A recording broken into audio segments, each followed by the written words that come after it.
Salut les joueurs, dans le jeu pour tous, je vous propose, dans cette vidéo, de découvrir ou de redécouvrir la belote.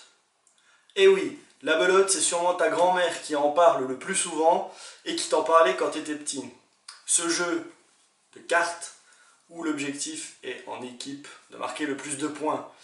Alors, tu vas penser peut-être que c'est un truc pour les vieux, mais je te rassure, les moins de 45 ans peuvent y jouer aussi. Il y a des vieux aussi, c'est cool. Ça va les vieux? Attention, j'ai absolument rien contre les personnes âgées, hein. Moi aussi un jour j'aurai 35 ans, c'est pas ça le problème. Et dans cette vidéo, nous allons apprendre les règles et nous allons voir comment on joue à la belote. Moi, ce sont mes grands-parents qui m'ont appris à jouer alors que je savais à peine marcher. Ils m'ont appris les subtilités et c'est à vous que je vais les transmettre aujourd'hui. Et c'est surtout parce que je cherche de nouveaux joueurs, parce que...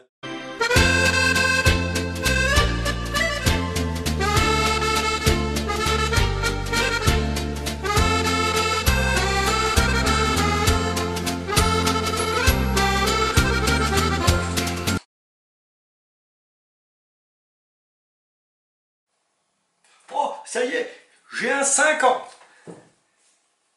Ah non, pardon, j'ai rien.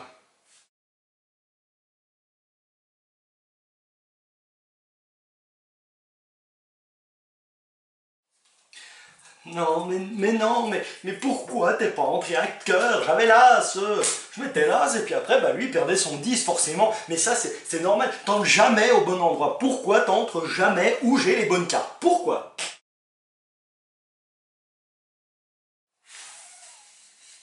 Non mais bien sûr, moi je vais à cœur, hein, j'ouvre pour que tu me donnes une bonne carte, et toi ta meilleure carte c'est le roi. Ah ouais, t'as pas de valet dans ton jeu, t'as pas décidé d'avoir le valet de cœur, puis là, au moment où j'en aurais eu besoin, parce que la mine de rien ils ont emporté le 9, le valet, on est foutu, on est dedans, là, on va faire capot, et c'est tout ce que tu trouves à dire, hein. Non mais c'est pas la peine de chialer, c'est juste que t'avais pas le valet qu'il faut, hein. Oui, t'as le valet de trèfle, je suis très content pour toi, mais là il me fallait valet de cœur, tu vois, parce que c'est un tout petit peu plus intéressant de jouer le valet de cœur à ce moment-là.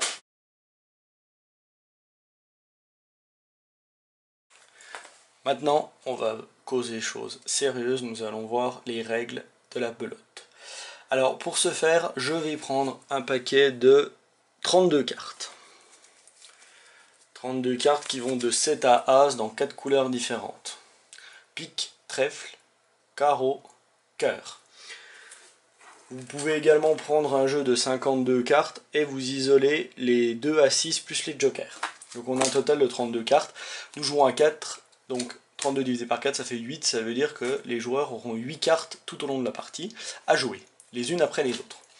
Alors, au début, on va s'intéresser aux cartes. Donc les cartes n'ont pas les mêmes valeurs, et on va distinguer 2 points. On a les cartes avec le jeu à l'atout, et les cartes lorsqu'elles sont jouées pas à l'atout.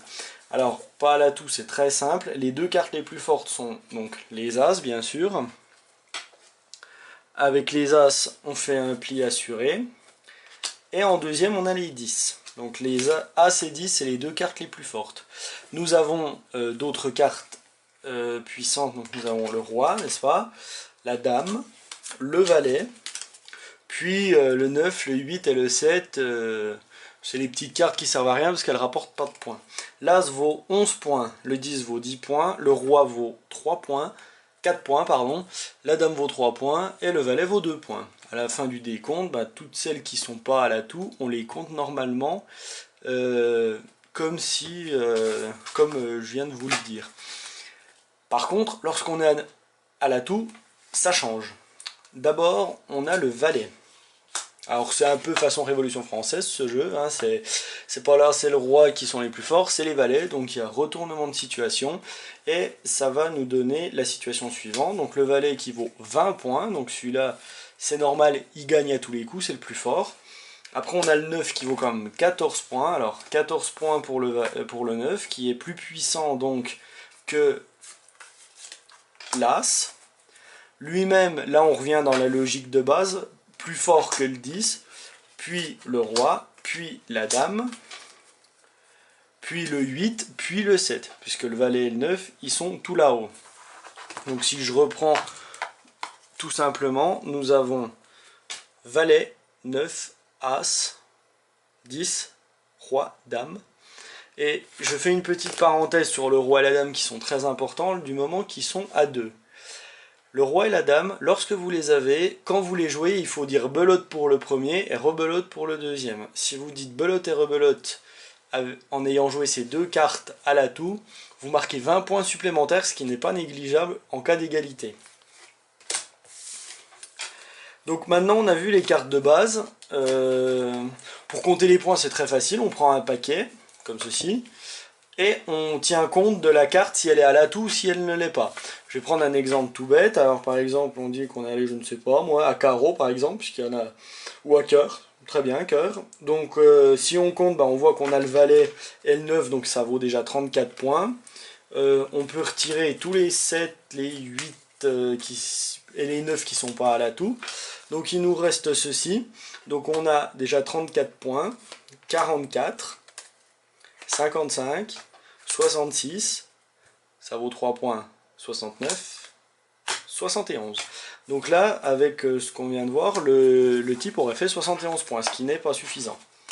À la belote, on se répartit, les points des cartes valent 160 points en tout. L'objectif pour celui qui va aller à l'atout, s'engager avec son équipier sans savoir ce qu'il a bien sûr, ça va être de faire au moins 80 points. S'il réussit à faire 80 points avec son partenaire, donc plus ou égalité par rapport à l'autre, et il va remporter la manche et on répartit les points. En revanche, s'il n'y arrive pas, on va dire qu'il est dedans. Ça veut dire qu'il n'a pas réussi son contrat et donc c'est les autres qui vont empocher 160 points avec éventuellement des annonces au final. Alors comment ça se passe concrètement? On mélange le jeu, on va définir les équipes, souvent c'est aléatoire, vous distribuez les cartes face recto et vous regardez les 2 premiers qui tirent un roi, en général ils font équipe. Du moins c'est comme ça que j'ai toujours fait dans mes parties de tarot. Alors ce qu'on fait c'est qu'on distribue par 3 les cartes, puis par 2. Et ensuite on retourne la première carte du paquet et ça va nous donner notre première valeur pour entrer en jeu.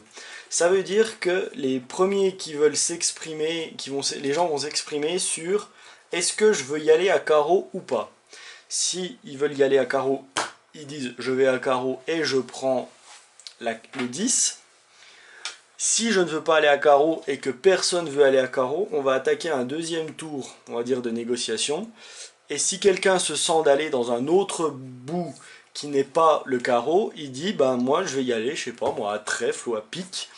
Et il récupère quand même la carte du milieu. Donc lui, il a 3 cartes. On redistribue 3 cartes aux autres. Mais là je ne sais pas pourquoi, il lui en restera que 2 à lui, parce qu'il s'est déjà servi avec le paquet du milieu. Donc une fois que les gens finissent avec leurs 8 cartes, on va pouvoir commencer. C'est le moment de dire si on a des annonces ou pas.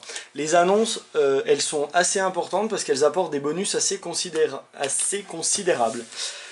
Pour les annonces, il y en a plusieurs types. Donc, la plus rare, mais la plus puissante, c'est le carré, comme au poker. On récupère 4 cartes de la même valeur. Ensuite, on a ce qu'on appelle la tierce. La tierce, c'est 3 cartes qui se suivent. Par exemple, ici, on a 9, 10, valet. C'est 3 cartes qui se suivent. Et en cas d'égalité, c'est celui qui a la plus forte, carte qui le remporte. Donc si j'ai une tierce au valet et puis que quelqu'un d'autre l'a au roi, et la mienne, elle est dégommée. Alors, après on a le 50, donc là la tierce elle vaut 20 points.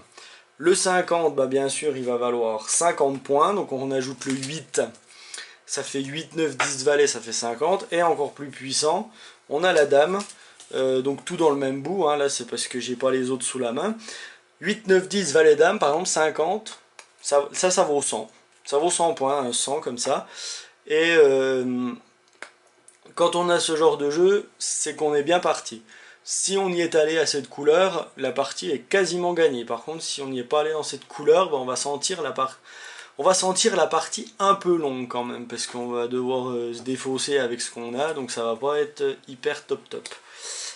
Donc ça c'était pour les annonces qui seront décomptées en fin de partie. Les gens ont le droit de vous demander de la montrer. le premier tour est joué, il dit fais voir ton sang, bah hop, vous leur montrez, et puis c'est tout. Comme ça, ils vous font pas confiance, mais bon, au moins ils sauront que vous avez un sang. Ensuite, nous avons fini de jouer, donc les cartes se jouent, on fait les plis, etc.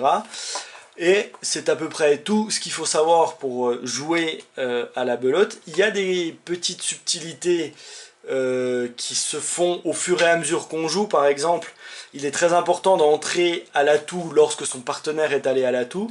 C'est en général pour faire tomber les gros points d'entrée qu'il faut le faire. Attention à jouer 2 fois de suite à la même couleur sans se faire couper, c'est assez difficile. Et donc la belote se joue de cette manière, donc elle se joue en 1000 points en général. 2-3 subtilités juste pour savoir, on appelle la 10 de der, ça veut dire que le dernier pli remporte 10 points. Il y a moyen d'être ce qu'on appelle capot. Capot, ça veut dire qu'on n'a pas fait un pli de la partie. Et il y a d'autres termes comme ça qui peuvent un peu revenir chez les spécialistes de la belote. Être dedans, bah voilà, c'est ne pas avoir réussi son défi. Et très important, lorsque l'on joue une carte, il y a 2 solutions. Soit si vous n'en avez plus dans la couleur demandée, 2 solutions. Ou c'est votre partenaire qui est maître, et dans ce cas-là, vous pouvez vous défausser avec ce que vous voulez.